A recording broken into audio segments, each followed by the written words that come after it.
ಪರಿಣಾಮ ಇಷ್ಟೆಲ್ಲ ಹೇಳಿದ್ರಲ್ಲ, ಇದ್ರ ಪರಿಣಾಮ ಏನಾಗುತ್ತೆ ಚುನಾವಣೆ ಮೇಲೆ? ಎಷ್ಟು ಸೀಟ್ ಗೆಲ್ತೀರಿ? ಕರ್ನಾಟಕ ರಾಜ್ಯದಲ್ಲಿ ಎಷ್ಟು ಗೆದ್ವಿ ನೋಡಿದ್ರಲ್ಲ, ಕರ್ನಾಟಕ ರಾಜ್ಯದಲ್ಲಿ 135 ಗೆದ್ವಿ. MP ಎಲೆಕ್ಷನ್ ಎಷ್ಟು ಗೆಲ್ತೀರಿ? ಹಿಂದೆ ಹಿಂದೂಸ್ತಾನ್ ಗೋಲ್ಡ್ ಕಂಪ್ನಿಗೆ ಬನ್ನಿ, ತಾವು ಅಡ ಇಟ್ಟಿರೋ ಚಿನ್ನವನ್ನ ತಕ್ಷಣ ಬಿಡಿಸಿ ಇಂದಿನ ಆನ್ಲೈನ್ ಬೆಲೆಗೆ ಕೊಂಡ್ಕೊಂಡು ಕೂಡಲೇ ಬಾಕಿ ಹಣನ ನಿಮ್ ಕೈ ಕೊಡ್ತಾರೆ. ನಿಮ್ಮ ಕನಸಿನ ಸಾಕಾರಕ್ಕೆ ಜೊತೆ ಆಗ್ತಾರೆ ಹಿಂದೂಸ್ತಾನ್ ಗೋಲ್ಡ್ ಕಂಪನಿ. ಇದು ನಿಮ್ಮ ಕಂಪನಿ ಅಲ್ಲ, ನಮ್ಮೆಲ್ಲರ company. Hindustan gold company, it's your company.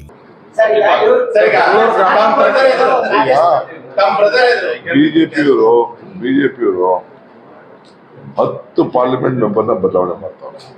ಯಾಕೆ ಮಾಡ್ತಾವೆ? 10 ಜನನ ಸಿಟ್ಟಿಂಗ್ ಎಂಪಿಸ್ ಅವ್ರ ಮೇಲೆಲ್ಲ ಆಂಟಿ ಇನ್ಕಂಬನ್ಸಿ ಕೆಲಸ ಮಾಡಿಲ್ಲ, ಜನಕ್ಕೆ ಸ್ಪಂದಿಸ್ಲಿಲ್ಲ, ಕೆಲಸ ಮಾಡಲಿಲ್ಲ. ಬಿಜೆಪಿಯವರು ಕೆಲಸ ಮಾಡಲಿಲ್ಲ, ಅದಕ್ಕೆಲ್ಲ ಹೊಸ ಗಂಡುಗಳನ್ನ ಹುಡುಕ್ತಾರೆ.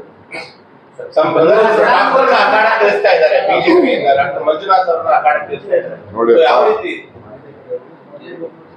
ಡಾಕ್ಟರ್ ಮಂಜುನಾಥ್ ಬಗ್ಗೆನೂ ಗೌರವ ಇದೆ, ದೇವೇಗೌಡರ ಬಗ್ಗೆನೂ ಗೌರವ ಇದೆ, ಕುಮಾರಸ್ವಾಮಿ ಬಗ್ಗೆನೂ ಗೌರವ ಇದೆ. ಈಗ ದೇವೇಗೌಡರ ಮೇಲೂ ನಿಂತಿದ್ದೀವಿ ಎಲೆಕ್ಷನ್ಗೆ, ಕುಮಾರಸ್ವಾಮಿ ಮೇಲೂ ನಿಂತ್ಕೊಂಡು ಗೆದ್ದಿದ್ದೀವಿ, ದೇವೇಗೌಡರ ಮೇಲೆ ಒಂದು ಹೆಣ್ಮಗಳು ನಿಲ್ಸಿದ್ವಿ. ಅವರ ಧರ್ಮಪತ್ನಿ ಅನಿತಾ ಕುಮಾರಸ್ವಾಮಿ ಮೇಲೂ ಕುಮಾರಸ್ವಾಮಿ ನಿಂತಿದ್ದಾರೆ. ಇಬ್ರು ದಳ ಬಿಜೆಪಿ ಒಟ್ಟಿಗೆ ನಿಂತಿದ್ರು ಹಿಂದೆ. ಮಂಜುನಾಥ್ ಪಾಪ ನಾವೇ ಇವರೆಲ್ಲ ಹೇಳಿ ನಾವೇ ಇರ್ಲಿ ಅಂತ ಹೇಳಿ ಪಾಪ ನಾವೇ ಅವ್ರಿಗೆ ಎಕ್ಸ್ಟೆಂಡ್ ಮಾಡ್ಕೊಂಡು ಬರ್ತಾನೆ ಇದ್ದೋ 2-3 ಎಕ್ಸ್ಟೆನ್ಷನ್. ನಮ್ಗೇನು ಬೇಜಾರಿಲ್ಲ, ಯಾರಾದ್ರೂ ನಾವು ನೀತಿ ಮೇಲೆ ಮಾಡ್ತೀವಿ. ಇದು ಹಳ್ಳಿ ಎಲೆಕ್ಷನ್. ಇದು DK Suresh is not a parliament member, he is a panchayat member also. ಜನರ ಮಧ್ಯೆ ನಿಂತ್ಕೊಂಡು ಸ್ಪಂದಿಸ್ಕೊಂಡು ಬೆಳಗ್ಗೆ ಸಾಯಂಕಾಲ ಇಟ್ಕೊಂಡು ಪಾರ್ಲಿಮೆಂಟ್ ಮೆಂಬರ್ಗಿರಿ ಕೆಲಸ ಮಾಡ್ಕೊಂಡಿದ್ದಾರೆ. ಪಂಚಾಯತ್ ಮೆಂಬರ್ ಮಾಡೋ ಕೆಲಸ ಒಬ್ಬ MP ಮಾಡ್ಕೊಂಡಿರ್ತಾರೆ.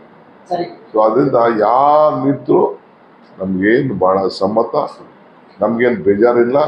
ಕುಮಾರಸ್ವಾಮಿ ಸ್ಟೇಟ್ಮೆಂಟ್ ಮಾಡೋರು, ನನ್ನ ಸಿಸ್ಟರ್ ಅಳ್ತಾ ಇದ್ರು ಅಂತ. ಏನು ನನ್ಗೇನು ಪಾಪ ಅವ್ರ ಫ್ಯಾಮಿಲಿ ವಿಚಾರ ನಾವು ಯಾರು ಬೇಕಾದ್ರೂ ಅವ್ರ ಫ್ಯಾಮಿಲಿಯಿಂದ ನಿಲ್ಲಿಸ್ತೀವಿ. ಮಗನ ಎಲೆಕ್ಷನ್ ನೋಡಿದೀವಿ, ತಾತನ ಎಲೆಕ್ಷನ್ ನೋಡಿದ್ವಿ.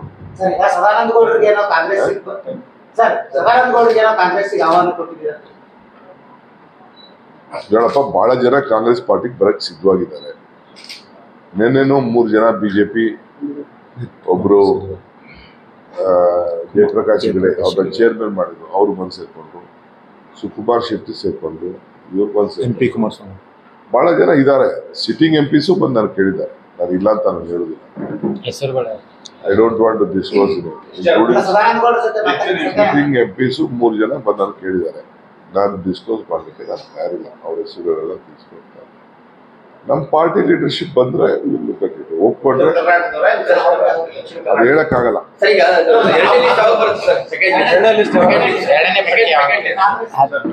15 ಡೆಲ್ಲಿಯವ್ರು ನಮ್ಮನ್ನ ಮೀಟಿಂಗ್ ಕರಿಬೇಕಷ್ಟೇ.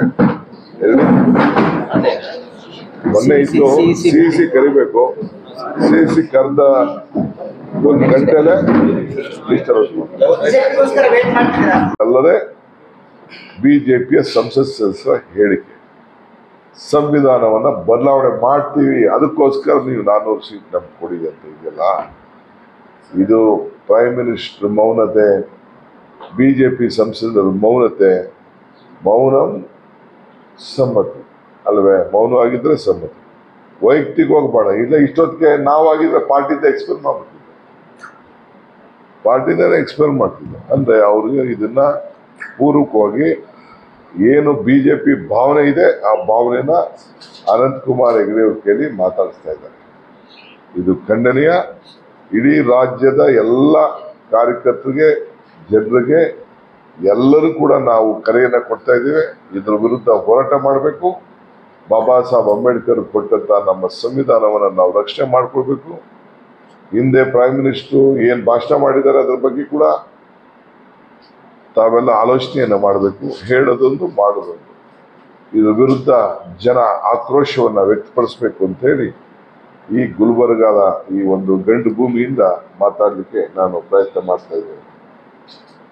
ಇವತ್ತು 1,464 ಕೋಟಿ ರೂಪಾಯಿ ವೆಚ್ಚದ ಕಾಮಗಾರಿಗಳನ್ನ ನಾನು, ಮಲ್ಲಿಕಾರ್ಜುನ್ ಖರ್ಗೆ ಸಾಹೇಬರು, ಶರಣಪ್ರಕಾಶ್ ಅವರು, ಪ್ರಿಯಾಂಕರವರು ಮತ್ತು ನಮ್ಮ ಅಜಯ್ ಸಿಂಗ್ ರವರು ಮತ್ತು ನಮ್ಮ ದರ್ಶನಾಪುರ ಅಲ್ಲಂ ತ್ರಿಪಾಠಿ ನಾವೆಲ್ಲ ಸೇರಿ ನಿಂತ್ಕೊಂಡು ಅಭಿವೃದ್ಧಿಗೆ ಈ ಭಾಗಕ್ಕೆ ಜನಸಾಮಾನ್ಯರ ಮಾತೆ ನಮ್ಮ ಮಾತು.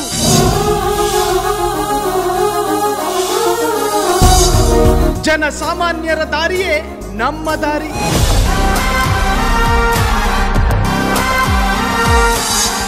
ಜನಸಾಮಾನ್ಯರ ಹಿತಾಸಕ್ತಿಯೇ ನಮ್ಮ ಶಕ್ತಿ.